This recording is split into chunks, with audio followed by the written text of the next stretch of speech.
Na aula de hoje, nós vamos estudar sobre posição, deslocamento, velocidade e velocidade média, com o objetivo de entender melhor sobre movimento em uma dimensão. Gosto de recomendar que se estude por um livro primeiro, que se faça uma leitura prévia no livro de sua preferência, utilizando sua biblioteca física ou virtual, para depois assistir uma videoaula. Considerando aqui que vocês já estudaram sobre vetores, vamos iniciar falando que a posição, a velocidade e também a aceleração são vetores, são grandezas vetoriais. Isto é, para que eu descreva completamente essa grandeza física, eu não consigo fazê-lo somente utilizando um número. Eu preciso utilizar também direção e sentido. Quando eu tenho uma partícula que se encontra em alguma região do espaço, a primeira coisa que a gente faz é determinar um referencial. Usualmente utilizamos o chamado referencial cartesiano, que eu tenho o eixo x, o eixo y e o eixo z. 3 eixos perpendiculares um ao outro. Quando a partícula se encontra no espaço, onde eu tenho um referencial, eu posso dizer que a posição dela é um valor dentro deste referencial. Então, eu tenho um valor para x, um valor para y e um valor para o eixo z. E assim, eu determino a posição desta partícula. Quando eu tenho apenas valores, eu tenho um escalar, a gente deve utilizar também uma unidade de medida. A unidade de medida usual para posição é metro. Eu posso escrever na forma vetorial essa posição dessa maneira aqui. Então, eu tenho o valor x, o valor y e o valor z. Então, eu posso escrever o vetor posição utilizando a notação dos vetores unitários, I, J e K. Lembrando que o I, J, K, por serem vetores unitários, a gente usa um chapéuzinho em cima, diferente do vetor posição, onde a gente usa essa notação vetorial mesmo, que vocês já estão acostumados. Agora, quando a gente define o vetor deslocamento, o que significa isso? Que a partícula mudou de posição. Ela foi de um ponto até outro ponto num determinado intervalo de tempo. Isto é, ela se movimentou no meu eixo cartesiano, no meu referencial cartesiano. Logo, eu tenho dois vetores posição. Eu tenho o R2 e o R1. O vetor deslocamento é caracterizado pela diferença entre a posição final com a posição inicial. A unidade do vetor deslocamento vai ser a mesma unidade do vetor posição. Ok, partimos para o próximo, vetor velocidade. A velocidade nada mais é do que o deslocamento no tempo. Então, eu tenho aqui essa equação. A velocidade, ela é o vetor deslocamento dividido pelo intervalo de tempo. Então, quanto mudou a posição para um determinado intervalo de tempo? Esse intervalo de tempo, ele também pode ser colocado aqui, ó, como o tempo final menos o tempo inicial. E vocês estão vendo que em termos vetoriais, este vetor posição, ele tem a mesma direção e sentido do vetor deslocamento, já que o tempo é um escalar. Mas o que diferencia a velocidade média, a velocidade instantânea? Quando a gente fala em velocidade média, é a velocidade calculada através dessa equação básica aqui, onde eu tenho o deslocamento dividido por um certo intervalo de tempo. Quando eu estou falando de velocidade instantânea, eu quero que esse intervalo de tempo seja o menor possível. Então, a velocidade média vai ser o deslocamento dividido por um tempo, onde esse tempo não necessariamente é um tempo pequeno. A velocidade instantânea, sim. Eu preciso que esse tempo seja o menor possível. Nós estamos falando aqui de um instante. Quanto que é um instante? É 1 segundo? É 10 na menos 6 segundos? 10 na menos 12 segundos? Esse instante vai ser determinado conforme o problema onde a gente está aplicando esse conceito.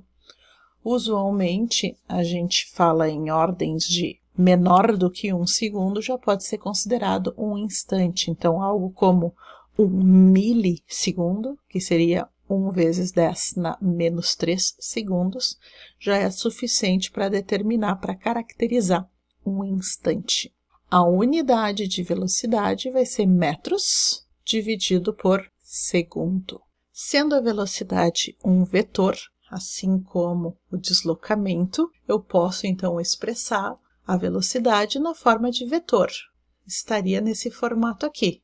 O vetor velocidade é igual a componente em x e mais a componente em y, j, mais a componente em z, k. Usualmente, quando a gente fala em velocidade, a gente quer saber o módulo da velocidade. Em inglês existe uma palavra para isso, que é speed, mas em português nós não temos uma palavra que significa somente o módulo da velocidade, como a gente diria, a intensidade da velocidade. Então, muitas vezes, quando a gente fala em velocidade, a gente quer saber, ou estamos falando do módulo da velocidade. Mas na física, quando a gente fala somente velocidade, significa a velocidade instantânea. Um FET colorado para explorar esses conceitos de posição e velocidade. E vocês percebem que a posição, aqui eu estou falando somente em uma dimensão, posição 1,973 metros. Posição menos 2 metros. Menos 4 metros, e assim por diante. Então, eu estou localizando este corpo, esta partícula, aqui um certo senhor, ao longo de um eixo. Quando eu coloco agora nele uma velocidade, vamos lá, 1 metro por segundo. O que eu estou observando? Que a posição dele muda ao longo do tempo. E a taxa na qual a posição muda é o que a gente chama de velocidade. Nesse caso, qual é a taxa? A taxa de mudança da posição, isto é, do deslocamento, é de 1 metro a cada segundo. Se eu colocar aqui uma velocidade negativa faz sentido? Faz sentido. E o que se refere a uma velocidade negativa? Se refere ao sentido da velocidade. Então, quando a velocidade está indo no sentido positivo do eixo, é uma velocidade positiva. Quando está indo no sentido negativo do eixo, é uma velocidade negativa. Agora vamos olhar para essa equação aqui. Quem é quem nessa equação? Esse S aqui é posição. Posição em função do tempo. Esse aqui é posição inicial. Aqui eu tenho a velocidade e, por fim, eu tenho o tempo. Da onde sai essa equação aqui? Sai de outra que a gente viu antes, que era a definição de velocidade média. A velocidade média era a variação da posição, que nós chamamos de deslocamento, em função de, dividido por tempo. Quando a gente abre esse termo aqui de cima, isso aqui é a posição final, que eu posso chamar simplesmente de S, menos a posição inicial, que é simplesmente o nosso S0, dividido por T, que é o tempo final, menos o tempo inicial, que eu vou dizer que é 0. Vocês percebem como dessa equação aqui, eu chego nessa equação aqui? Basta, aqui tá dividindo, então multiplicamos pelos dois lados por tempo, vai aparecer esse tempo aqui, e depois a gente soma os dois lados com a posição inicial e chegaremos nessa equação aqui. tá? Eu usei os termos mais corretos matematicamente, porque os professores de matemática odeiam aquela expressão de passa para o outro lado. Então, só para deixar mais bonito, eu falei que a gente multiplica dos dois lados, que é o que a gente faz. Na verdade, a gente não passa nada para os dois lados, a gente só aplica a mesma operação para os dois lados e chegamos nessa equação aqui. Tá? Essa equação aqui a gente chama de equação horária da posição. Também pode ser vista como a equação do movimento retilíneo uniforme. Retilíneo porque nós estamos somente em uma única dimensão. Essa equação eu poderia escrever na forma de x, então percebam que o nome dessa variável é arbitrário. Vocês podem escolher x ou s ou d. A velocidade a gente acaba sempre usando o v mesmo e para o tempo a gente sempre usa o t mesmo. Mas para posição e deslocamento se usa diferentes variáveis. Voltamos para o FET. Aqui, novamente, o senhor, o distinto senhor que se encontra sobre a posição inicial, 0. Vamos colocar aqui, então, uma velocidade para ele. Vamos botar 2 metros por segundo e, por enquanto, sem aceleração. Vou pedir para mostrar aqui o vetor velocidade. E vamos lá. Vamos ver o que vai acontecer aqui.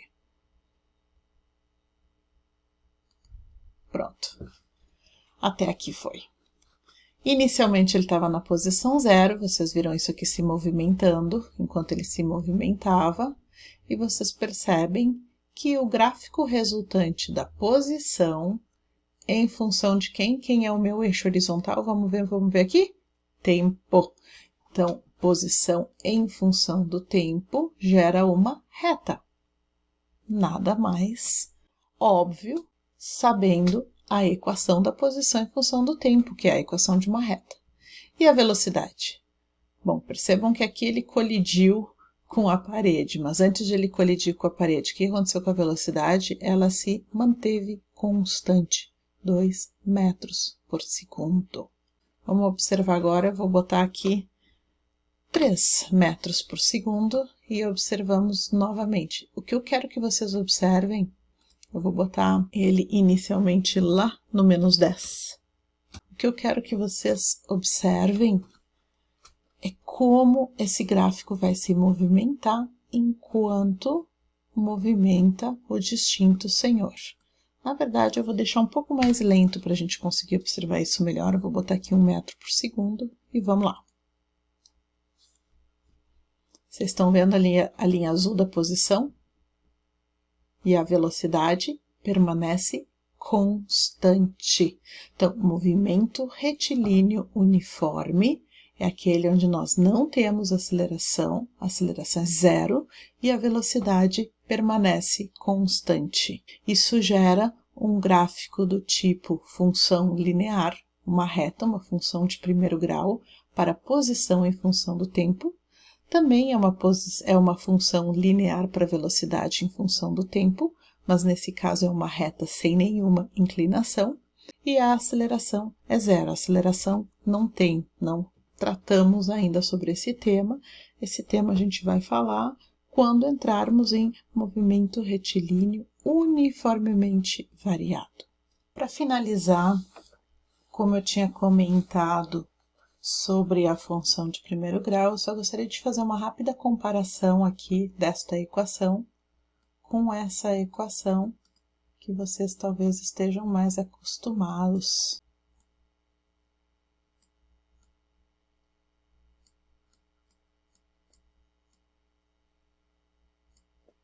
Vamos fazer alguns rápidos paralelos aqui.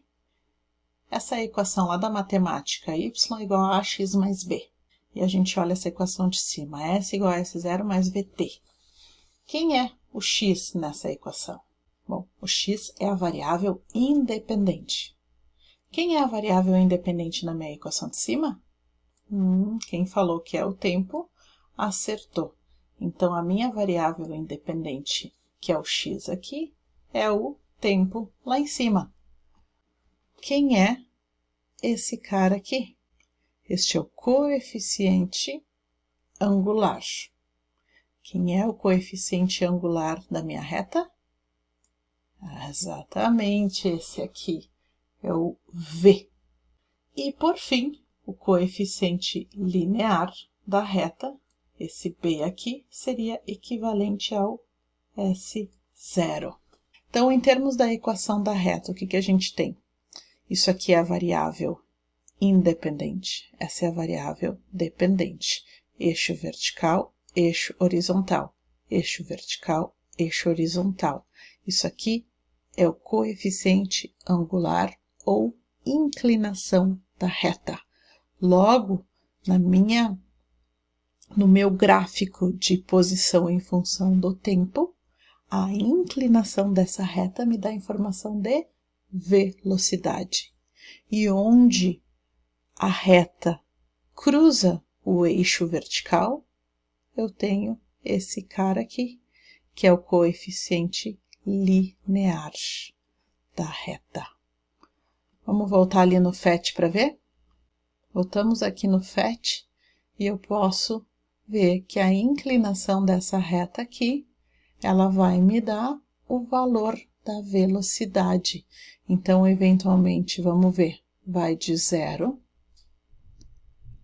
até 5, em aproximadamente quanto tempo? Aqui está em 15, aqui está em 10, em aproximadamente 5 segundos. Dá 5 dividido por 5, que é igual a 1, que, se vocês lembram, é o valor que nós utilizamos para velocidade. Só para confirmar, então, que a inclinação da reta dada pela posição em função do tempo me dá a informação de velocidade. Bom, era isso por hoje. Agora, vamos fazer exercício, que é assim que se pratica física e matemática, resolvendo exercícios. Até mais!